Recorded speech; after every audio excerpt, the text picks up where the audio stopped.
The wind howled through the canyon like a wounded beast, sending dust devils dancing across the barren landscape as Lillian James clutched her shawl tighter around her trembling shoulders.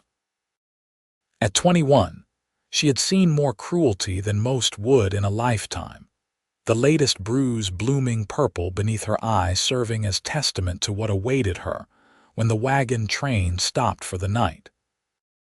The year was 1873, and the promise of a new life in California had turned into a nightmare journey across the unforgiving frontier.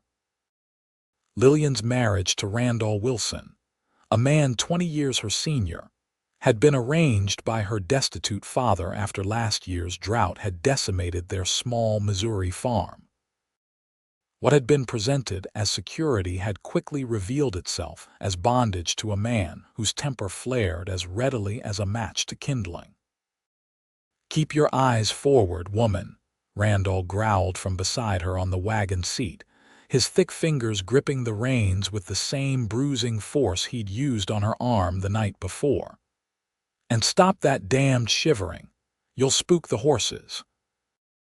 Lillian nodded silently, her gaze fixed on the horizon where the setting sun painted the sky in violent shades of orange and crimson. 3 months they'd been traveling with the wagon train, 3 months of increasingly savage corrections to what Randall deemed her failings. Last night, it had been supper cooked too long over the campfire. Before that, speaking too familiarly with the young widow 2 wagons ahead. Each infraction, real or imagined, paid for in welts and bruises hidden beneath her modest calico dress. The wagon lurched over a rut in the trail, and Lillian winced as her battered ribs protested. They were falling behind the main train, Randall having insisted on checking a hunting trail against the wagon master's advice. Now dusk was approaching and they were alone on this desolate stretch of trail. "We'll need to make camp soon," she ventured, her voice barely audible above the creak of wagon wheels. Randall's head snapped toward her, eyes narrowed to slits. "Did I ask for your opinion?" "One more word, and I'll give you something to really cry about." Lillian's throat tightened as she saw his free hand curl into a fist. The way ahead was clear for at least a mile, rocky terrain dropping gradually toward a creek bed below. In that moment, something shifted inside her, like a key turning in a rusty lock. She thought of her mother's final words before consumption had taken her. "Sometimes, Lily, the only choice left is whether to die standing or kneeling." The wagon rounded a bend in the trail, wheels crunching over loose shale. Ahead, the path narrowed with a steep drop to the right leading down to the creek below. Beyond that, she could make out the distant campfires of the wagon train they'd fallen behind. Freedom, if she could reach it. "Worthless woman," Randall muttered, taking a swig from his flask. "Should have left you in that backwater town with your drunkard father. At least he knew how to keep his women in line." Her heart hammered against her chest as her decision crystallized. They were approaching a section where the trail widened slightly before curving sharply around an outcropping. The drop beside them wasn't sheer, there were scrub bushes and sloping terrain that might break a fall. It was madness. It was salvation. Lillian took a deep breath, sent up a silent prayer, and as the wagon hit the wider section of trail, she launched herself sideways off the seat, throwing her body toward the sloping terrain beside them. "Lillian!" Randall's enraged shout followed her as gravity seized her, the world tilting sickeningly as she plummeted toward the rocky ground below. She braced for impact, eyes squeezed shut, a strange peace washing over her. Death or freedom, either was preferable to another night under Randall's fists. But the expected crash never came. Strong arms caught her mid-fall, the sudden stop driving the breath from her lungs. For one terrible moment, she thought Randall had somehow leapt after her, but the scent was wrong, leather and pine instead of whiskey and sweat. "Whoa there, madam." A deep voice exclaimed. "That's quite a dive you took." Lillian's eyes flew open to find herself cradled against a broad chest, looking up into the most startling blue eyes she'd ever seen beneath the brim of a worn leather hat. "Put me down," she gasped, panic surging anew. "Please, you don't understand, you there. That's my wife." Randall's voice bellowed from above, the wagon now stopped on the trail. "Hand her over, mister, if you know what's good for you." The stranger holding Lillian didn't immediately respond. Instead, he studied her face carefully, taking in the fading bruise beneath her eye, the split in her lip that hadn't fully healed. His jaw tightened almost imperceptibly. "Name's Hayes Kincaid," he said quietly, for her ears only. "And I reckon I understand more than you think." Before Lillian could respond, Hayes set her gently on her feet, keeping one steadying hand on her elbow as he turned his attention upward to where Randall stood at the edge of the trail, rifle now in hand. "Afternoon," Hayes called up, his tone deliberately casual. "Seems the lady might have had an accident. Fortunate I was riding this way." "No accident," Randall snarled. "She's addled in the head, been giving me trouble the whole journey. Now send her up or I'll put a hole through you." Hayes didn't move, but Lillian felt him shift slightly, positioning himself between her and Randall's rifle. "Madam, would you like to return to the wagon?" he asked, loud enough for Randall to hear. The question hung in the air between them. Choice a foreign concept after months of having none. Lillian's gaze flicked from Hayes to the raging man above, then to the distant campfires of the wagon train, her path suddenly clear as day. "No," she said, voice stronger than she expected. "No, I would not." "You ungrateful whore," Randall roared, raising the rifle to his shoulder. "I paid good money for you." Hayes moved with shocking speed, shoving Lillian behind the cover of a boulder while drawing his own pistol in one fluid motion. A shot cracked through the canyon, the bullet splintering bark from a tree just inches from where they stood. "That was your one warning shot, friend," Hayes called out, his voice hard as steel. "The next move you make better be turning that wagon around." "She's my lawful wife." "Maybe so," Hayes replied, "but I don't know many men who shoot at their wives. Now, I suggest you move along before this gets any uglier." A tense silence followed, broken only by Randall's labored breathing and the nervous shuffling of the horses. Finally, a stream of profanities erupted from above, followed by the crack of a whip and the creak of wagon wheels as Randall continued down the trail, still cursing but evidently unwilling to test Hayes' resolve. Lillian sagged against the boulder, tears she hadn't realized she was holding back now streaming down her face. Her entire body trembled with the aftermath of terror and the shocking realization that she was, at least for the moment, free. "He'll come back," she whispered. "Once he reaches the camp, he'll bring others. They'll believe him a husband's rights and all." Hayes holstered his pistol and knelt beside her, keeping a respectful distance. "We won't be here when he does," he said simply.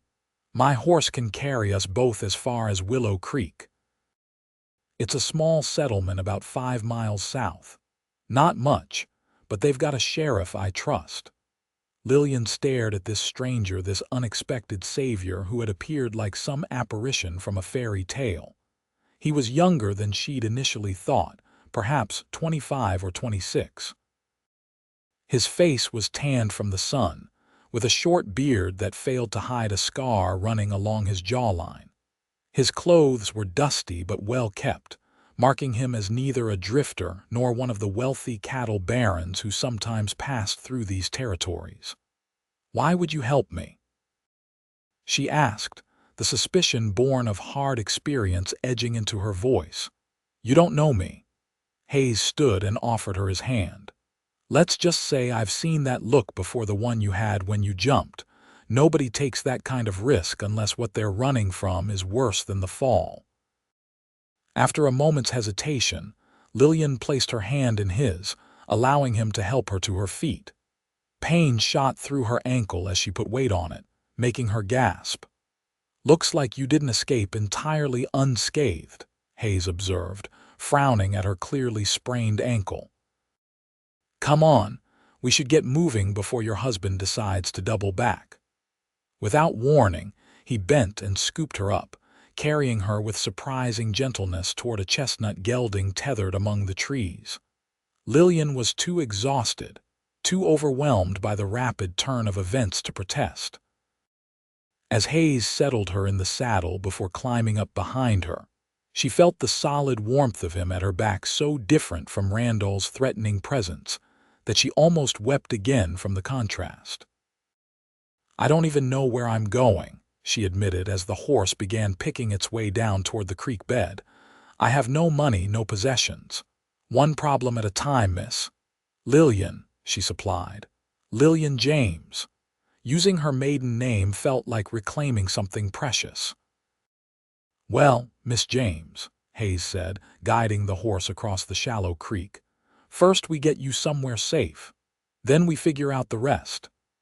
As the horse carried them away from the canyon, Lillian watched the setting sun cast long shadows across the landscape.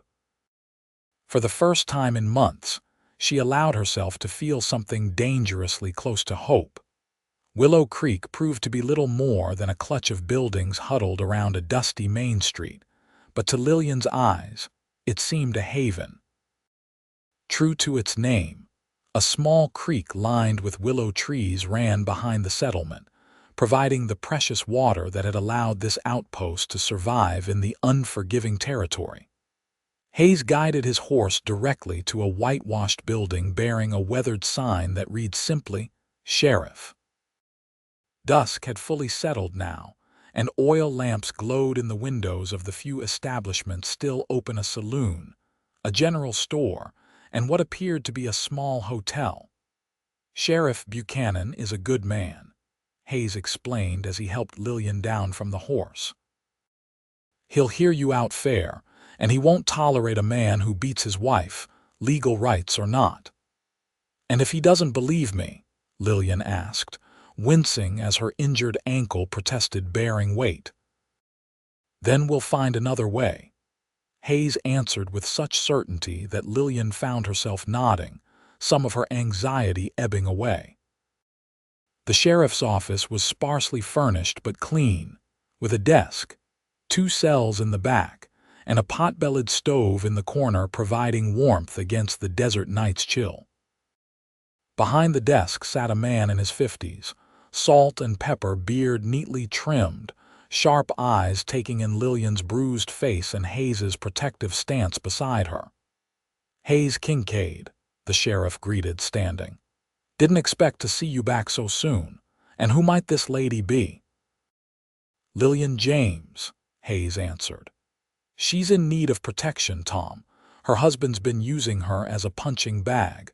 I literally caught her jumping from their wagon to escape him." Sheriff Buchanan's eyes narrowed slightly as he took in Lillian's appearance more carefully. "That right, madam? You want to tell me about it?" For a moment, Lillian hesitated. She'd been raised to keep family matters private, to endure what couldn't be changed. But as she stood there, with Hayes's steady presence beside her and the sheriff's patient gaze upon her, the dam broke. Words poured from her about her father's arrangement with Randall, about the escalating violence, about her desperate leap from the wagon. With each sentence, her voice grew stronger, more certain. "He'll claim I'm his property," she concluded. "That I'm confused or hysterical. But I can't go back, Sheriff. I won't survive it." Sheriff Buchanan leaned back in his chair, face grim. "The law gives husbands certain rights, that's true enough. But no law I enforce gives a man the right to beat a woman half to death." He stood, reaching for his hat. "You said he was heading to the Wagon train camp," Hayes nodded. "About 5 miles north along Cottonwood Creek." "All right. I'll ride out first thing tomorrow, have a word with this Randall Wilson and the wagon master. In the meantime," he turned to Lillian, "Mrs. Holloway runs the boarding house across the street. She's a widow, takes in laundry and such. I suspect she could use some help and might offer you a place to stay in exchange." "Thank you," Lillian whispered, overwhelmed by this unexpected kindness from strangers. The sheriff nodded, then fixed Hayes with a pointed look. "You vouching for her, Kincaid?" "I am," Hayes replied without hesitation. "Then that's good enough for me." Sheriff Buchanan moved toward the door. "I'll walk you both over to Martha's place now. She'll get you settled." As they stepped outside, the night air cool against her skin, Lillian found herself trembling again, not from fear this time, but from the enormity of what she'd done. She'd left everything behind, however meager those possessions had been. She had no idea what tomorrow would bring. Hayes must have sensed her uncertainty, for he leaned close and murmured, "One step at a time, remember?" Lillian nodded, drawing strength from his reassurance as they crossed the street toward a modest two-story building with lace curtains in the windows. For tonight, at least, she would be safe. Tomorrow's troubles could wait for the dawn. Martha Holloway proved to be exactly what Lillian needed: practical, no nonsense, and possessed of a deep reservoir of compassion beneath her brisk exterior. After hearing the barest outline of Lillian's situation, she showed her to a small but clean room on the second floor, provided a basin of warm water and a simple nightgown, and promised hot breakfast at sunrise. "Men like that husband of yours are why I keep this loaded," she'd confided, showing Lillian a small Derringer pistol before tucking it back into her apron pocket. "Rest easy, child. No one will trouble you here." Now, as moonlight filtered through the simple muslin curtains, Lillian sat on the edge of the narrow bed, her ankle wrapped in strips of cloth and elevated on a small stool. The events of the day replayed in her mind like scenes from one of the penny dreadfuls. Her father had occasionally brought home the desperate leap, the unexpected rescue, the strange new path suddenly opening before her. A soft knock at the door startled her from her thoughts. "Lillian, it's Hayes." "May I speak with you a moment?" She hesitated, glancing down at the borrowed nightgown. Propriety demanded she refuse, but nothing about this day had followed the rules of proper society. "One moment," she called softly, wrapping a quilt from the bed around her shoulders before limping to the door and opening it a crack. Hayes stood in the hallway, hat in his hands, looking almost boyishly uncertain. "I just wanted to check that you were settled all right before I headed out." "You're leaving?" The question escaped before she could temper the note of alarm in her voice. "Just to the livery stable," he clarified quickly. "Mrs. Holloway doesn't board men, but she mentioned you seemed pretty shaken up, so I thought." He trailed off, running a hand through his hair in a gesture that spoke of uncharacteristic nervousness. "Thank you for checking on me," Lillian said, relaxing slightly. "And for everything else. I don't know what would have happened if you hadn't been there." "You'd have found another way," Hayes said with surprising conviction. "I just made it a bit easier, is all." Lillian wasn't so sure, but his faith in her strength, a strength she'd only just discovered herself, warmed something inside her that had been cold for too long. "Will I see you tomorrow?" she asked. Hayes nodded. "I'll be around. Got some business with the general store owner and I want to hear what the sheriff finds out." He hesitated, then added, "If you need anything before then, Mrs. Holloway knows where to find me." "Good night, then," Lillian said, suddenly shy. "And thank you again." "Good night, Lillian James," Hayes replied, a small smile softening his features before he turned and headed down the hallway. Lillian closed the door, leaning against it for a moment as an unfamiliar feeling blossomed in her chest. Not quite happiness. The day had been too fraught, the future too uncertain for that, but something adjacent to it. Something like possibility. For the first time since her mother's death, Lillian fell asleep without fear shadowing her dreams. Morning arrived with the scent of coffee and bacon drifting up the stairs. Lillian dressed quickly in her travel-worn clothes, wishing she had something cleaner to wear but grateful to have clothing at all. Using a brush Mrs. Holloway had lent her, she smoothed her copper-colored hair into a simple bun, pinning it securely before making her way carefully downstairs, her ankles still tender but bearing weight better than the night before. The boarding house's small dining room held a long table where 3 other women were already seated, all eyeing Lillian with undisguised curiosity as Mrs. Holloway ushered her to an empty chair. "Ladies, this is Lillian James," the older woman announced, serving Lillian a plate heaped with eggs, bacon, and biscuits still steaming from the oven. "She'll be staying with us for a while and helping me with the washing." Lillian nodded politely to the other women, a schoolteacher, a dressmaker, and the telegraph operator's sister, as she soon learned. Their initial reserve thawed quickly as breakfast progressed, and by the time the plates were being cleared, Lillian had been thoroughly briefed on Willow Creek's modest attractions, chief scandals, and most eligible bachelors. "Though I suppose you won't be interested in that last bit, being married and all," the dressmaker, Alice, said with a meaningful glance at Lillian's wedding band. Lillian looked down at the thin gold ring, a physical reminder of her bondage to Randall. Without a word, she twisted it off her finger and set it on the table with a soft clink. "Actually," she said quietly, "I don't consider myself married anymore." A moment of startled silence followed, broken by Mrs. Holloway's approving nod. "Good for you, child. Now, if you're feeling up to it, I've got 3 families' worth of washing waiting in the backyard. Nothing like keeping busy to sort out your thoughts. Grateful for the diversion and eager to repay Mrs. Holloway's kindness, Lillian spent the morning immersed in soap suds and linen, her muscles aching pleasantly from the honest labor. The work was familiar. She'd done laundry since she was old enough to hold a washboard, but there was satisfaction in creating order from chaos, in watching dingy fabric emerge clean and bright in the sunlight. It was nearly noon when she heard the stamp of boots on the wooden porch.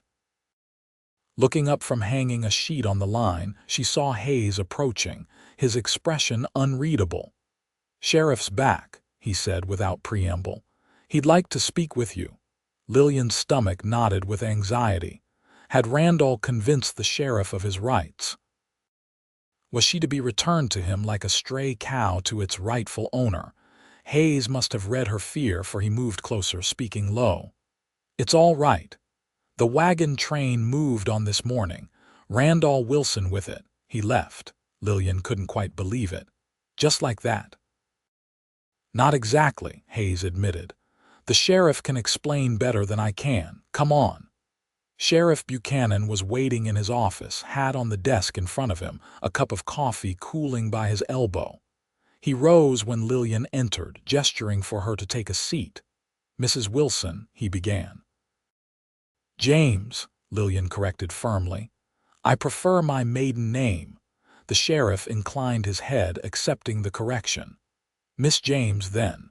I spoke with your husband and the wagon master early this morning. Mr. Wilson was, shall we say, vocal about his rights regarding your person and demanding your return."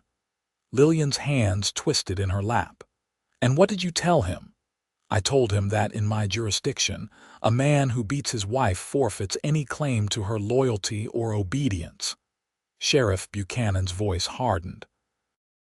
"I also informed him that should he attempt to force you to return or cause you any harm, he'd find himself occupying one of those cells for a good long while." Relief flooded through Lillian, so intense she felt momentarily light-headed. "And he accepted that?" The sheriff exchanged a glance with Hayes.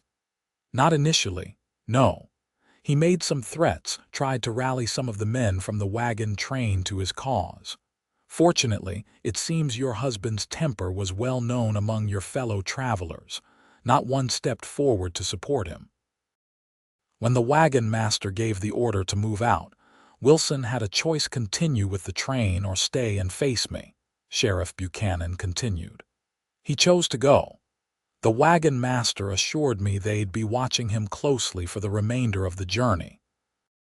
Thank you, Lillian whispered, blinking back tears. Don't thank me yet, the sheriff cautioned. Men like Wilson, they don't forget easily. And while he may be gone for now, there's nothing legally preventing him from returning once the wagon train reaches its destination. What are you saying? Hayes asked, his voice tight.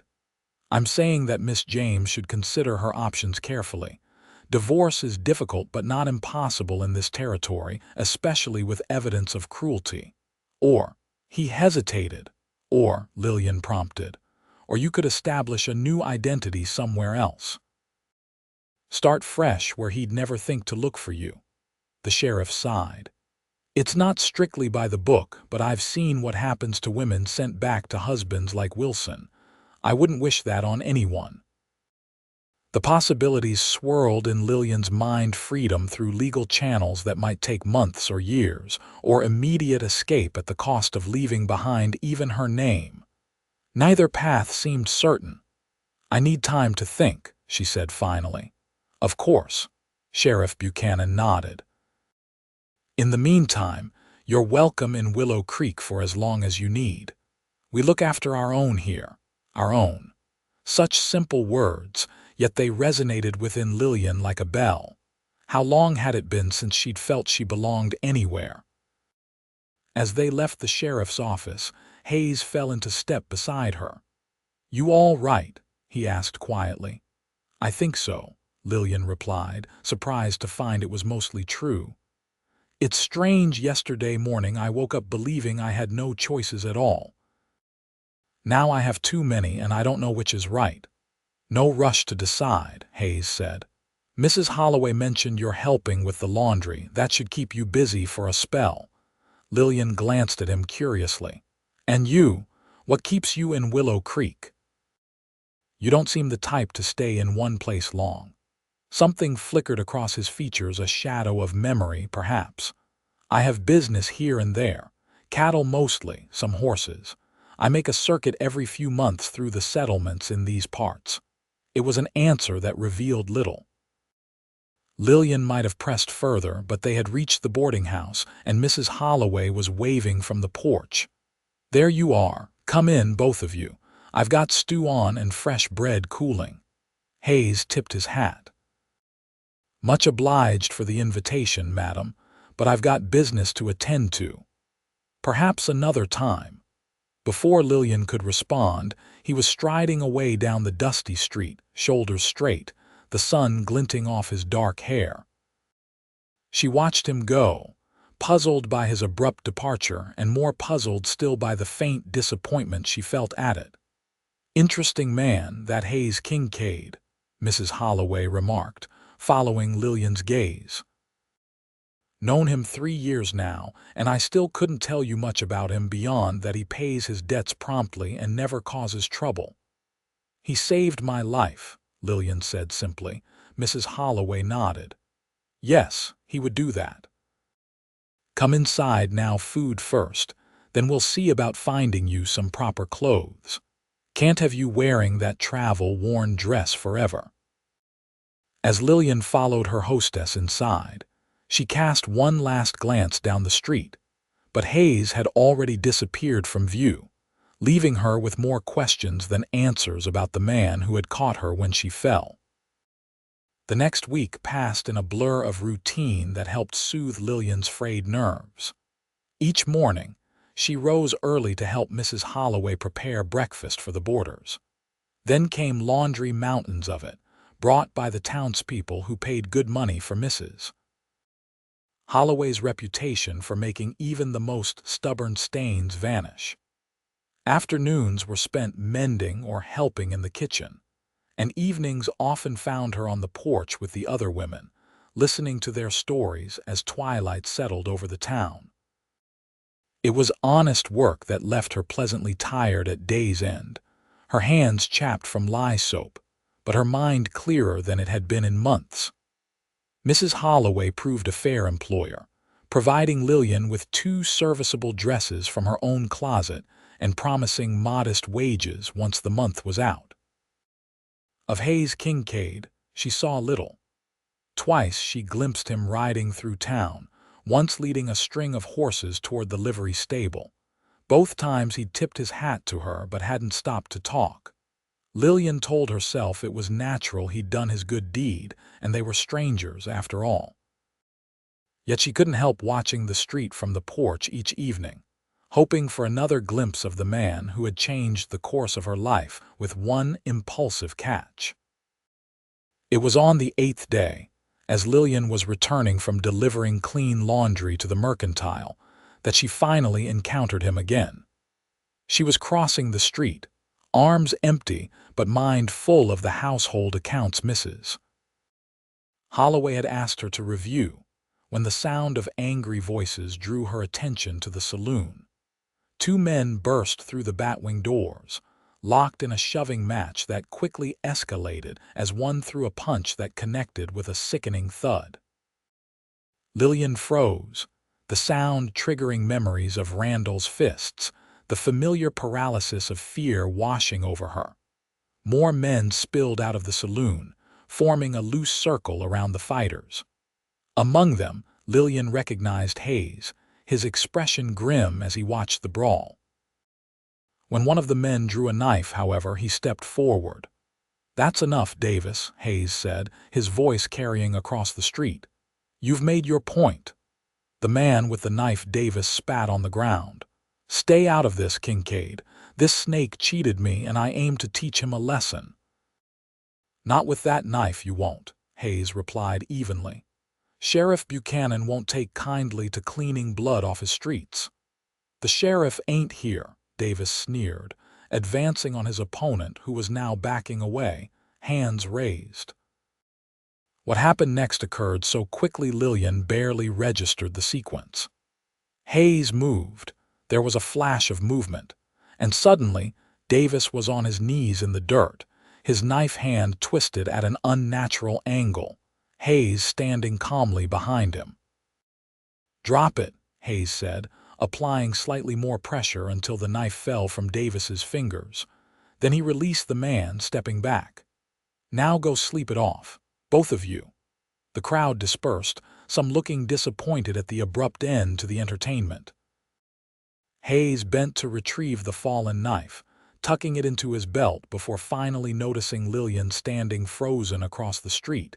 His expression changed, softening as he crossed to her. "You shouldn't be out alone," he said, concern evident in his voice. "Not with tempers running hot." Lillian found her voice.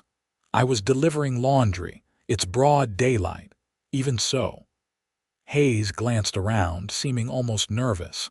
"Let me walk you back to Mrs. Holloway's." They fell into step beside each other, an awkward silence stretching between them until Lillian finally broke it. "You've been avoiding me." Hayes looked startled. "No, he stopped, then started again. "Maybe a little. Thought it best, given your situation." "My situation? You're vulnerable right now," he said carefully. "Running from a bad marriage, trying to find your footing. Last thing you need is complications." Lillian considered this. "And you consider yourself a complication, Mr. Kincaid?" A ghost of a smile touched his lips. "Most definitely." They had reached the boarding house. Hayes stopped at the foot of the steps, clearly not intending to come any further. Lillian turned to face him, suddenly unwilling to let him disappear again. "There's a social at the church this Saturday evening," she said, the invitation surprising her as much as it seemed to surprise him. "Mrs. Holloway is insisting I attend. Perhaps you might consider being a complication there." For a moment Hayes looked genuinely flustered, an expression so at odds with his usual composure that Lillian had to suppress a smile. "I'm not much for socials," he said finally. "Nor am I," Lillian admitted. "But Mrs. Holloway says the entire town will be there, and apparently it would be scandalous for me to refuse.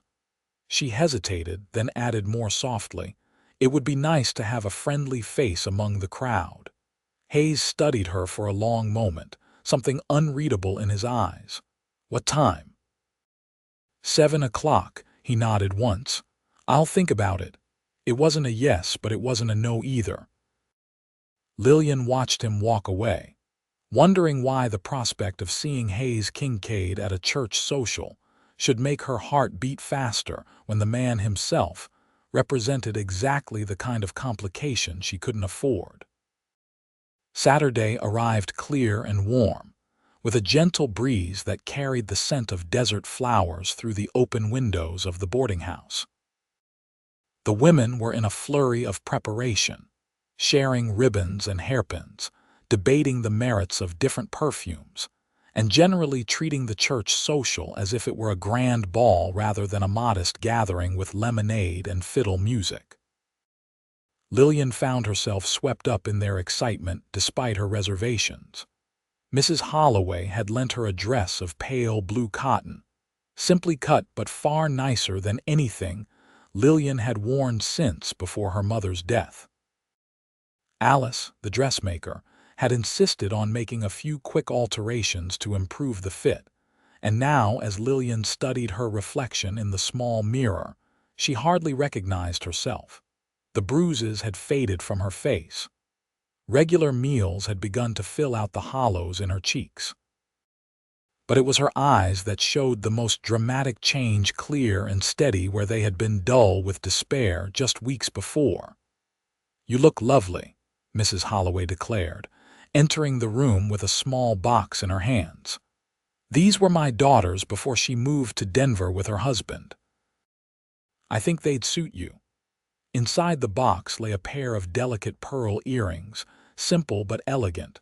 Lillian gasped.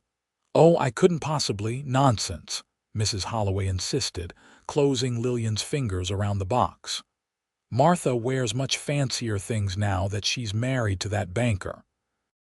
These would just gather dust here." Touched by the gesture, Lillian carefully fastened the pearls to her ears, the weight of them unfamiliar but pleasant. "Thank you," she said, impulsively hugging the older woman, "for everything." Mrs. Holloway patted her back. "You've earned your keep and then some, child. Now come along, we don't want to be late." The church sat at the northern edge of town, a whitewashed building with a modest steeple that nonetheless stood taller than any other structure in Willow Creek. As they approached, Lillian could hear the sound of a fiddle and guitar, laughter, and the murmur of conversation drifting through the open doors. Inside, the pews had been pushed to the walls, creating an open space where several couples were already dancing to a lively tune. Tables laden with food lined one wall, pies, cakes, cold meats, and bread arranged with obvious pride by the town's women. Children darted between groups of adults, playing some complicated game of tag, while the elders of the community watched from chairs near the front of the church. Lillian accepted a cup of lemonade from a young girl circulating with a tray, then found herself a relatively quiet corner from which to observe the festivities. She searched the crowd for Hayes, but there was no sign of him. Disappointment settled in her chest, though she chided herself for it. He'd only said he'd think about coming after all. "Miss James." Sheriff Buchanan appeared at her elbow, tipping his hat. "Good to see you joining in. How are you finding Willow Creek so far?" "Everyone has been very kind," Lillian replied sincerely. "I'm grateful for the welcome." "Glad to hear it." The sheriff seemed about to say more when a commotion at the door drew their attention. Hayes Kincaid stood in the entrance, looking as uncomfortable as a cat in a rainstorm. He'd clearly made an effort with his appearance. His dark hair was neatly combed, his usual trail-worn clothes replaced by a clean white shirt and dark waistcoat. He stood scanning the crowd, and when his eyes found Lillian, a look of relief crossed his features. "If you'll excuse me," Lillian said to the sheriff, who followed her gaze and smiled knowingly. "Of course. Enjoy your evening, Miss James." Heart inexplicably racing, Lillian made her way through the crowd toward Hayes, who had not moved from his position by the door, as if uncertain whether to advance or retreat. "You came," she said when she reached him, unable to keep the pleasure from her voice. "Said I'd think about it, didn't I?"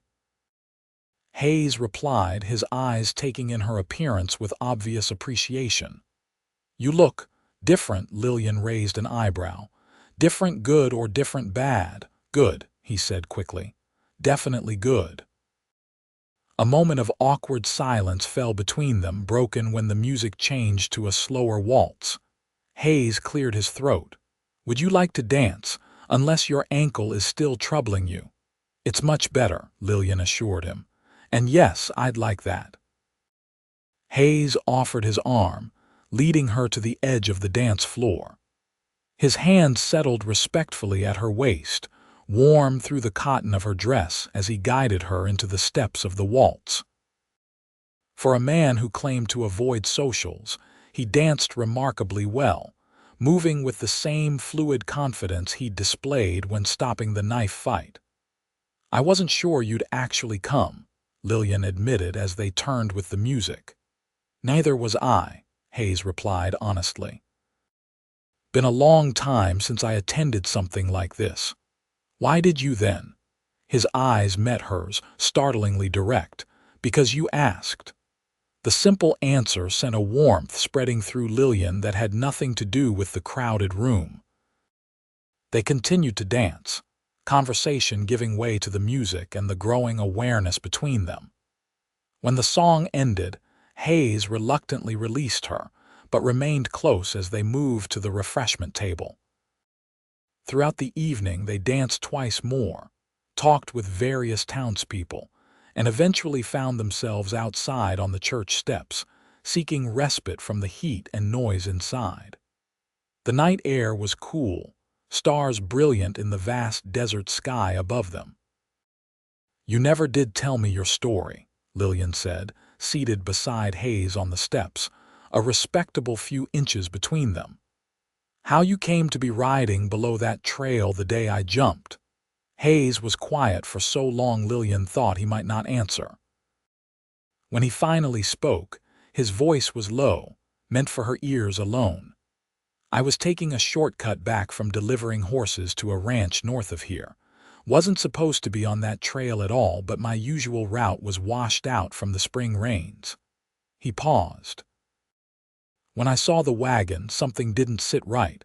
The way he was driving, how far behind the main train they were. Then I saw you jump and—" He shrugged. "Rest you know." "That's not your whole story," Lillian observed gently. Hayes glanced at her, a flash of wariness in his eyes. "No, it's not. But some stories are better left untold, Miss James. Even to friends. Are we friends then?" There was a careful neutrality in his tone that made Lillian's heart sink slightly. "I'd like to think so," she said. "You saved my life after all." Hayes looked out at the darkened street. "My father was like your husband," he said abruptly. "Mean drunk who used his fists freely on my mother and me. Night I turned 16, he beat her so badly I thought she'd die. I stepped between them, took the beating myself. When he finally passed out, I packed our things, put my mother on our best horse, and we left." Lillian remained silent, sensing there was more to come. "We made it to my uncle's place in Colorado. Started over. Mother never really recovered, died 2 years later. Consumption, they said, but I think her spirit was broken long before her body gave out." Hayes's jaw tightened. "I swore then I'd never stand by and watch a man hurt a woman if I could stop it." "So that's why you helped me," Lillian said softly. "I reminded you of your mother." Hayes turned to her then, his gaze intense. "No, Lillian, you reminded me of no one but yourself. A woman with the courage to jump rather than endure one more day of cruelty." He hesitated, then added more quietly, A woman I find myself thinking about far more than is proper, given your circumstances." The confession hung in the air between them, charged with implications neither was quite ready to voice. Before Lillian could respond, the church doors opened, spilling light and laughter onto the steps as several couples emerged. "There you are," Mrs. Holloway called. "We're about to start the final dance. You two coming back in?" Hayes stood, offering Lillian his hand. "Shall we?" As they returned to the warmth and light of the church, Lillian was acutely aware of Hayes's hand at the small of her back, of the glances exchanged by the townspeople as they entered together, of the boundaries they were approaching but had not yet crossed. For the first time since her desperate leap from the wagon, the future seemed not just bearable, but full of possibility. 3 days after the church social, word came to Willow Creek that the stagecoach had been held up 10 miles east, the driver killed and the passengers robbed of their valuables. Sheriff Buchanan organized a posse to track the outlaws, and Hayes was among the first to volunteer. "I don't like it," Lillian said as she helped him check his saddle girth early the next morning. The sky was still dark, stars fading as dawn approached. "These men have already killed once. All the more reason to stop them before they do it again," Hayes replied, securing his canteen to the saddle. "Sheriff thinks there are only 3 of them. With 8 in our posse, the odds are good." Lillian knew arguing was futile. In the weeks since the social, she and Hayes had fallen into a careful friendship, taking evening walks through town, sharing Sunday dinners at Mrs. Holloway's table. There had been no further mention of his confession on the church steps, but something had shifted between them, a mutual understanding that whatever was growing between them would require time and patience. "How long will you be gone?" she asked instead. 2 days, maybe 3 if the trail is difficult to follow." Hayes checked his pistol before holstering it. "Try not to worry. I've been in tighter spots than this." "That's not as reassuring as you seem to think," Lillian said, attempting humor to mask her concern. Hayes smiled, reaching out to briefly touch her cheek, the most intimate gesture he had yet allowed himself. "I'll be careful. Promise." With that, he mounted his horse and rode to join the other men gathering in front of the sheriff's office. Lillian watched until they disappeared from view, an unsettled feeling in the pit of her stomach that no amount of rational thought could dispel. The hours crawled by that day, each task taking twice as long as usual as Lillian's mind continuously wandered to Hayes and the danger he might be facing. By evening, she was restless enough that Mrs. Holloway pressed a book into her hands and insisted she sit still before she wore a hole in the floorboards with her pacing. "Men have been chasing outlaws since there were outlaws to chase," the older woman said pragmatically. "Hayes Kincaid strikes me as the type who can handle himself in a fight." "That's what worries me," Lillian admitted. "He doesn't seem afraid to put himself in harm's way." Mrs. Holloway gave her a knowing look. "You've grown quite fond of him, haven't you?" Lillian felt heat rise to her cheeks. "He's been kind to me. Mrs. Holloway murmured noncommittally. "Well, kindness is a good foundation for many things. Now read your book and stop fretting. The sheriff will send word when they return." 2 days passed with agonizing slowness. Lillian threw herself into her work, taking on extra laundry and mending to keep her hands busy and her mind occupied. On the 3rd morning, she was hanging sheets in the yard when the sound of approaching horses drew her attention to the street. The posse was returning, moving at a tired walk rather than a triumphant gallop. Lillian counted the riders anxiously, 7 where there should have been 8. Her heart lurched painfully until she spotted Hayes near the back, supporting a wounded man on his horse. Relief made her dizzy for a moment. Then she noticed the blood staining Hayes's right sleeve, the way he held himself stiffly in the saddle despite his efforts to aid his companion. Without thinking, Lillian dropped the laundry and ran to the street, reaching the riders just as they halted in front of the doctor's house. "Hayes," she called, pushing through the gathering crowd. "You're hurt."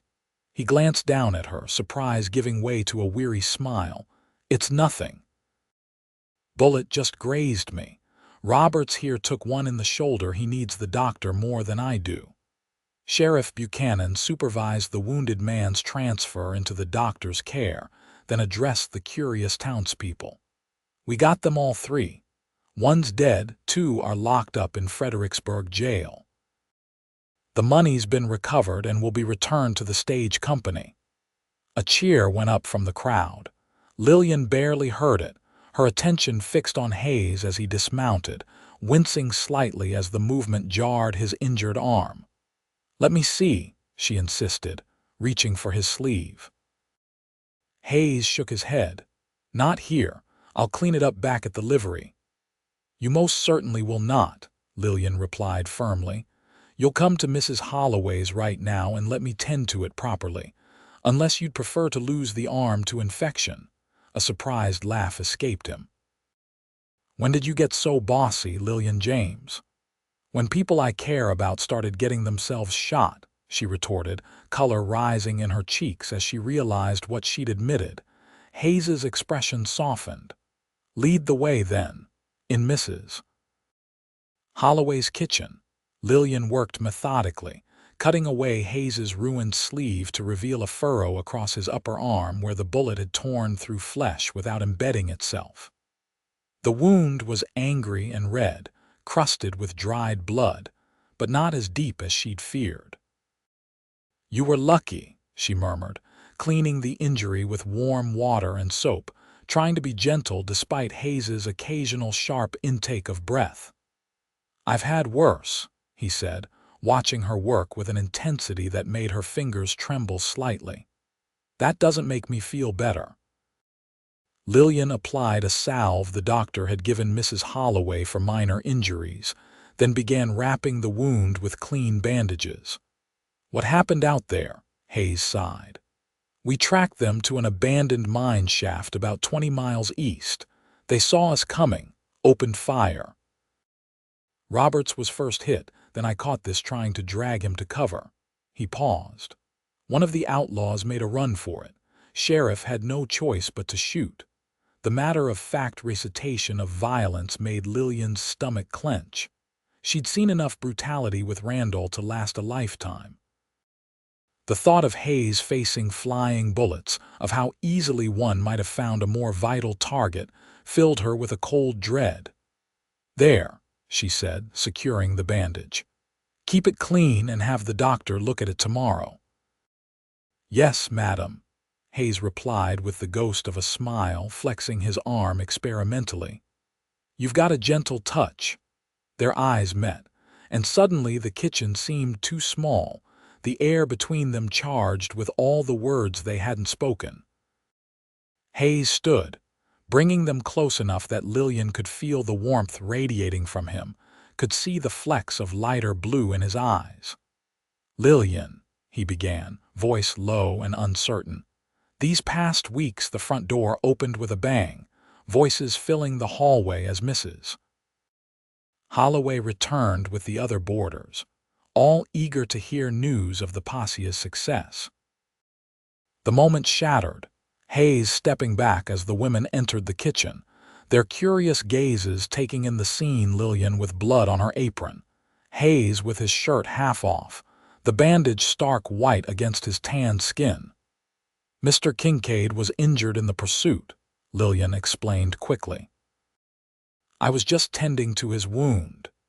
"Indeed," Mrs. Holloway replied, her tone neutral but her eyes knowing.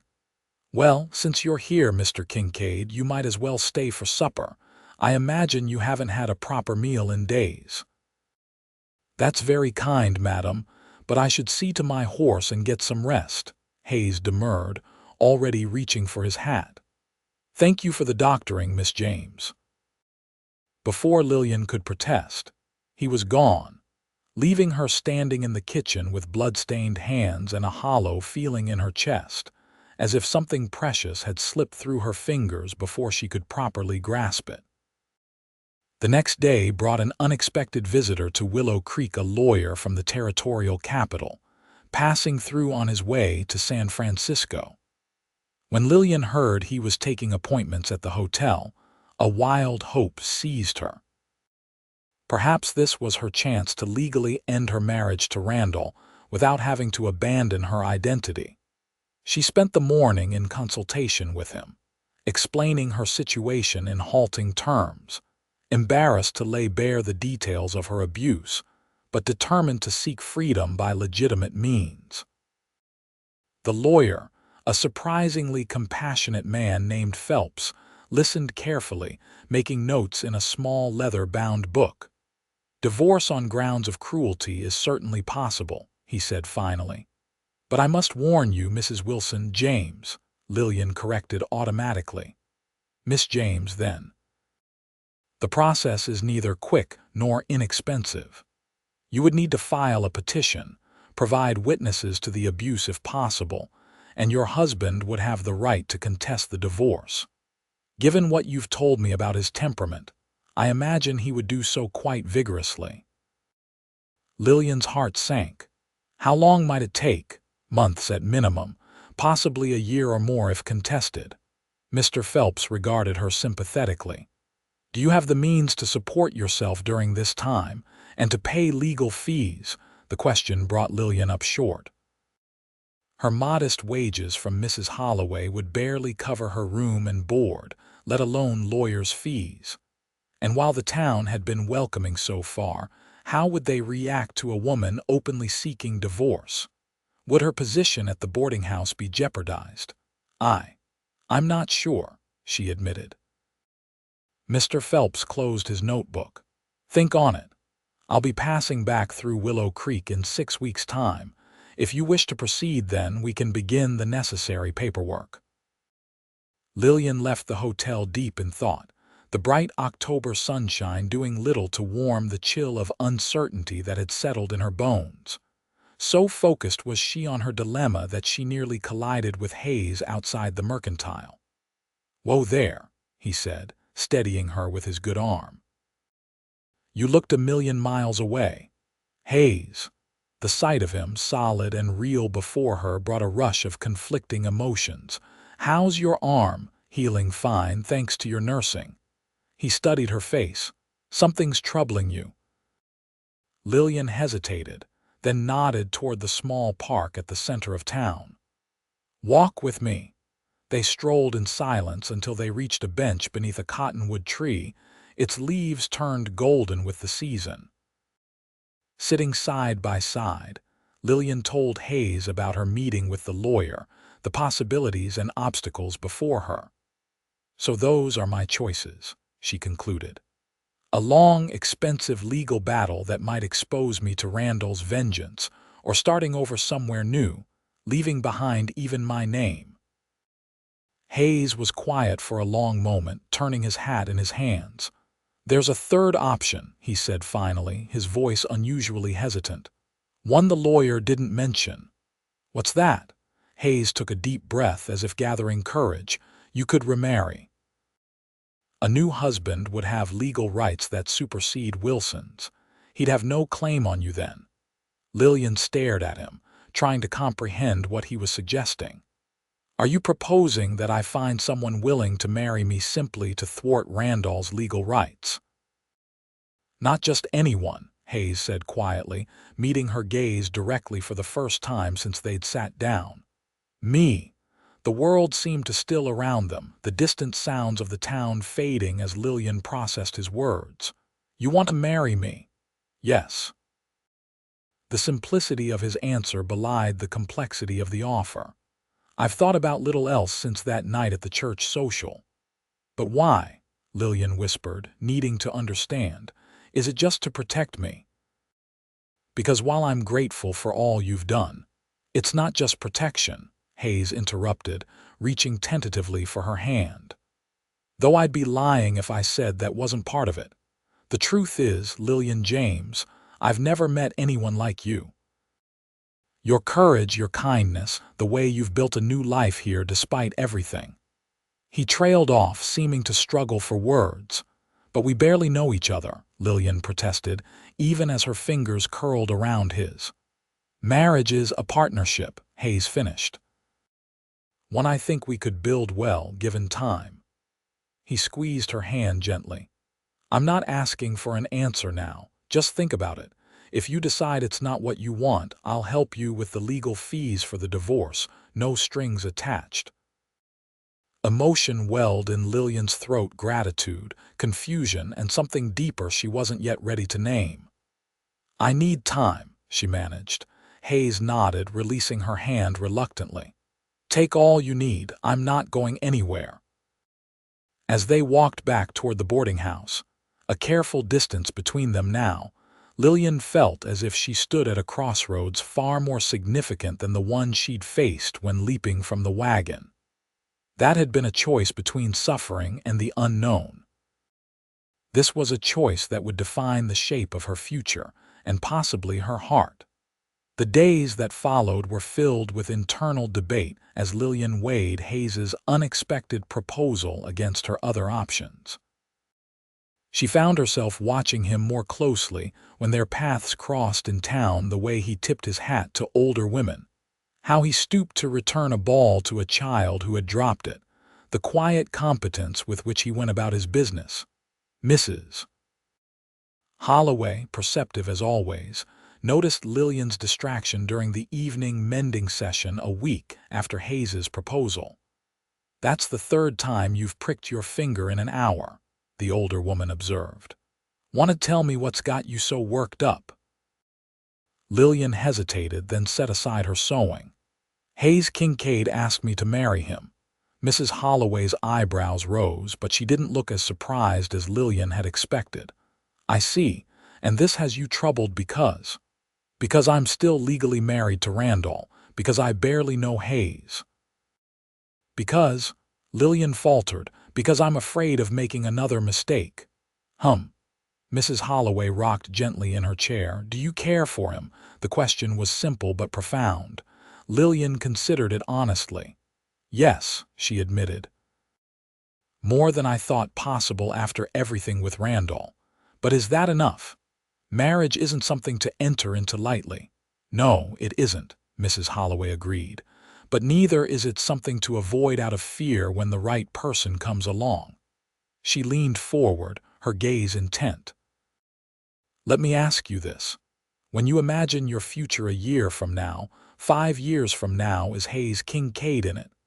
Lillian closed her eyes, trying to envision the path ahead. She saw herself growing stronger, more independent, building a life in Willow Creek or perhaps somewhere else. And yes, in every version of that future that didn't fill her with dread, Hayes was there, solid, supportive, his quiet strength complementing her own growing confidence. "Yes," she whispered, opening her eyes. "He is." Mrs. Holloway nodded, satisfaction in her expression. "Then maybe your answer isn't as complicated as you're making it." That night, Lillian lay awake long after the house had gone silent, Mrs. Holloway's words echoing in her mind. By morning, her decision was made. She rose early, dressed with care in her best dress, the blue one she'd worn to the church social, and went in search of Hayes. She found him at the livery stable, brushing down a chestnut mare that wasn't his usual mount. He looked up at her approach, surprise giving way to something warmer as he took in her appearance. "Good morning," he said, setting aside the brush. "You look nice." "Thank you." Lillian clasped her hands together to stop their trembling. "I've been thinking about your proposal." Hayes's expression grew serious. And I have questions," Lillian said, finding strength in the practical approach. "If we married, where would we live? What would be expected of me? Would you want children?" The last question emerged more hesitantly than the others. A slow smile spread across Hayes's face. "Is this your way of saying yes?" "It's my way of saying I'm considering it very seriously," Lillian replied, unable to prevent an answering smile. "But I need to know what I'd be agreeing to." Hayes nodded, gesturing to a bench near the stable door. As they sat, he began answering her questions with a thoughtfulness that reassured her this wasn't an impulsive offer on his part. "I've been saving to buy a small ranch about 10 miles west of here," he explained. 160 acres with a decent house, good water supply. The owner's moving to Oregon, willing to sell at a fair price. As for expectations, he hesitated. "I'd expect us to be partners. I've seen what happens in marriages where one person holds all the power. I don't want that." "And children," Lillian prompted when he didn't continue. Hayes's expression softened. "I'd like a family someday, but only if you wanted that too, and only when you were ready." Each answer eased another of Lillian's concerns. Still, one question remained the most important one. "Why me, Hayes? You could court any single woman in the territory. Why propose to someone with all my complications?" Hayes was quiet for a moment, seeming to consider his words carefully. "Because when I saw you jump from that wagon, I recognized something in you that answered something in me. A kind of courage that doesn't shout or boast, but simply does what needs doing, no matter the cost." He reached for her hand, his touch gentle. "Because in these weeks of knowing you, I've come to believe we could build something good together. Not perfect, maybe, but real and lasting." It wasn't a declaration of passionate love from a dime novel, but it resonated with a truth that touched Lillian's heart more deeply than flowery words could have. This was a man who saw her clearly, her strength and her fears, and offered partnership rather than possession. "Yes," she said quietly. "I'll marry you, Hayes Kincaid." The joy that transformed his face took her breath away. He lifted her hand to his lips, pressing a kiss to her knuckles with a reverence that made her heart skip. "I'll do right by you, Lillian," he promised. "That's my solemn vow." "I believe you," she replied, and found that she truly did. They were married 2 weeks later in the Willow Creek Church, Sheriff Buchanan giving the bride away while Mrs. Holloway dabbed at her eyes with a handkerchief in the front pew. The ceremony was simple but meaningful, the small gathering of townspeople who had come to care for Lillian bearing witness to her new beginning. Lillian wore a cream-colored dress that Alice the dressmaker had insisted on making for her, refusing payment with the declaration that every bride deserves something special. Hayes, looking both nervous and proud in a new black suit, slid a simple gold band onto her finger with hands that trembled slightly. "I, Hayes, take you, Lillian, to be my lawfully wedded wife," he recited, his voice steady despite his obvious emotion. "To have and to hold from this day forward, for better, for worse, for richer, for poorer, in sickness and in health, to love and to cherish, till death do us part." As Lillian repeated the same vows, she marveled at how different they felt from when she had spoken similar words to Randall 2 years before. Then, they had been a sentence. Now, they were a promise of protection and possibility. The kiss that sealed their union was brief but tender, Hayes's hand warm against her waist as they turned to face the small congregation as husband and wife. The celebration afterward at the hotel dining room was joyful, with music and dancing and more good wishes than Lillian had ever received in her life. It was nearly sunset when they finally departed in Hayes's wagon, bound for the ranch he had purchased the week before. Lillian's few possessions were packed in a trunk, along with wedding gifts from the townspeople, linens from Mrs. Holloway, cooking utensils from the mercantile owner, a beautiful quilt from the women's sewing circle. As Willow Creek faded behind them, Lillian felt a curious mixture of excitement and trepidation. She was leaving the first place that had felt like home since her mother's death, heading toward an unknown future with a man she had married more out of pragmatism than passion. Having second thoughts, Hayes asked quietly, noticing her pensive expression. Not second thoughts, Lillian replied honestly. Just awareness that we're embarking on something momentous. Hayes nodded, keeping his eyes on the trail ahead as the wagon climbed a gentle rise. We'll take it one day at a time. There's no rush, Lillian. We have the rest of our lives to figure this out together. The simple wisdom of his words eased her anxiety. Whatever lay ahead, they would face it as partners, a concept so novel and precious she held it carefully in her heart, like a fragile flame that needed protection to grow stronger. The ranch appeared as they crested a hill, just as the last rays of sunlight painted the landscape in gold and amber. It was not as grand as some of the cattle spreads Lillian had seen on their journey west, but it had a solid beauty to it, a sturdy two-story house built of local stone and timber, a large barn, corrals for horses, and rolling pasture stretching toward distant mountains. "Welcome home," Hayes said softly as he brought the wagon to a halt in the yard. Home. Such a simple word, yet one Lillian had almost forgotten the meaning of. As Hayes helped her down from the wagon, she looked up at the house that was now theirs, and felt the first stirring of genuine hope for the future. True to his word, Hayes made no demands that first night beyond helping Lillian settle her belongings in the house. He showed her through the rooms, a cozy parlor with a stone fireplace, a kitchen with a cast iron stove, 3 bedrooms upstairs. The previous owners had left most of the furniture, which was simple but well made. "I'll sleep in here tonight," Hayes said, indicating the smallest bedroom. "Give you time to get comfortable. The master bedroom is yours whenever you're ready." The consideration behind the gesture touched Lillian deeply. "Thank you," she said, reaching impulsively to squeeze his hand. "For everything." Hayes's smile was warm, his eyes reflecting the lamplight. "Get some rest. Tomorrow I'll show you the rest of the ranch."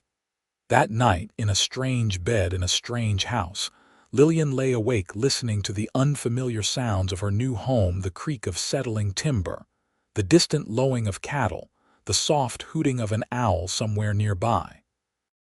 A part of her still couldn't quite believe the turn her life had taken in the weeks since her desperate leap from Randall's wagon. She thought of Hayes sleeping just down the hall, a man who was now her husband-in-law, if not yet in fact. A man who had given her a choice at every step, who seemed to understand instinctively what she needed most: time, respect, partnership.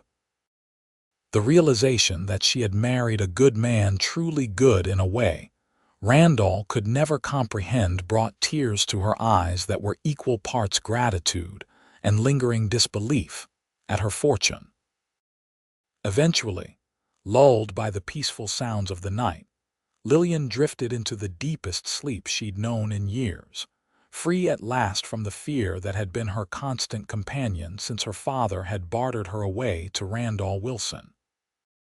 The following weeks saw Lillian and Hayes establishing a rhythm of shared work and growing companionship. During the day, Hayes taught her about the operations of the ranch, the small herd of cattle that provided their main income, the vegetable garden that needed expanding, the 2 milk cows, dozen chickens, and 4 horses that completed their livestock. Lillian took to ranch life with a determination that sometimes surprised even herself. The physical labor was demanding but satisfying in a way her previous life had never been. Each callus on her hands, each skill mastered from churning butter to helping deliver a calf, felt like another step away from the helpless girl who had endured Randall's abuse. In the evenings, they would sit before the fire, sometimes talking, sometimes in comfortable silence. Hayes proved to be well-read despite his lack of formal education, and they began taking turns reading aloud from books he had collected over the years: Dickens, Twain, even Shakespeare occasionally. These quiet hours became Lillian's favorite part of the day, a time when the barriers between them seemed to lower just a little more. Their first real disagreement came a month into their marriage, when Hayes announced his intention to ride to a ranch 40 miles north to look at breeding stock. "I'll be gone 3 days, 4 at most," he said over breakfast.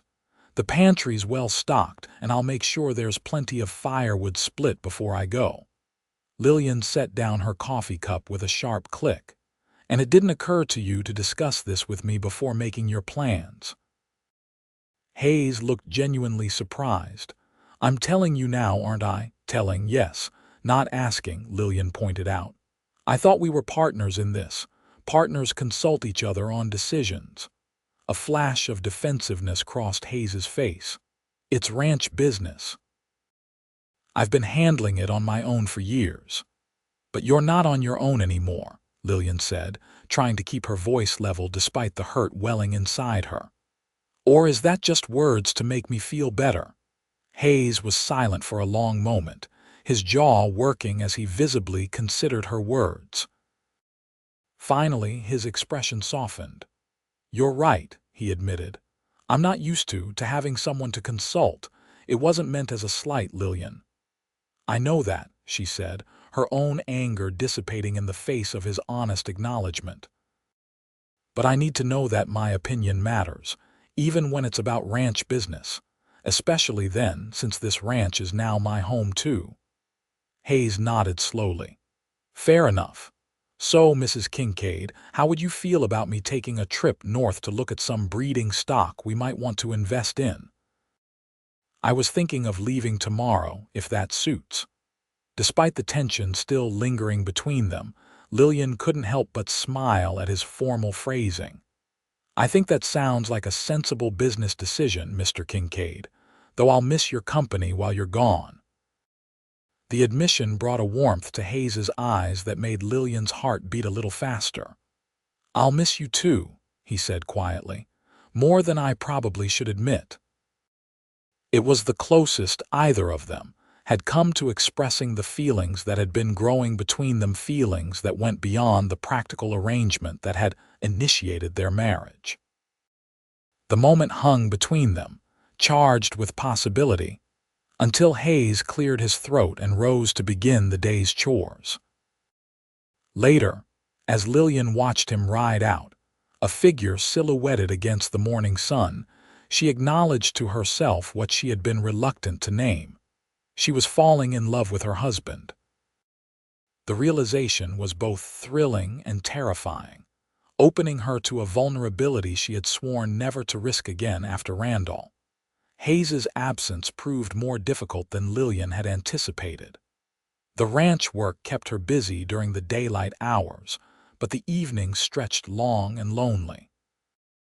On the third night, a storm blew in from the mountains, wind howling around the eaves of the house with a fury that matched Lillian's growing anxiety as Hayes failed to return as expected. By dawn, the storm had passed, but Hayes still hadn't appeared. Lillian moved through her morning chores mechanically, trying to ignore the knot of fear in her stomach. He was an experienced rider, she reminded herself, probably just delayed by the bad weather. When mid-afternoon came with no sign of him, Lillian made a decision. Saddling Hayes's most reliable mare, she prepared to ride to the neighboring ranch 5 miles east to ask if they'd heard any news. She was just tightening the cinch when the sound of approaching hoofbeats made her heart leap. Hayes rode into the yard, looking exhausted but unharmed. Relief rushed through Lillian so intensely her knees nearly buckled. Without thinking, she ran to him as he dismounted, throwing her arms around him in a fierce embrace. "You're all right," she breathed against his chest, inhaling his familiar scent of leather and pine. "I was so worried." Hayes's arms came around her, holding her close. "I'm sorry," he murmured into her hair. "Storm trapped me at Wagner's place. Couldn't get word to you."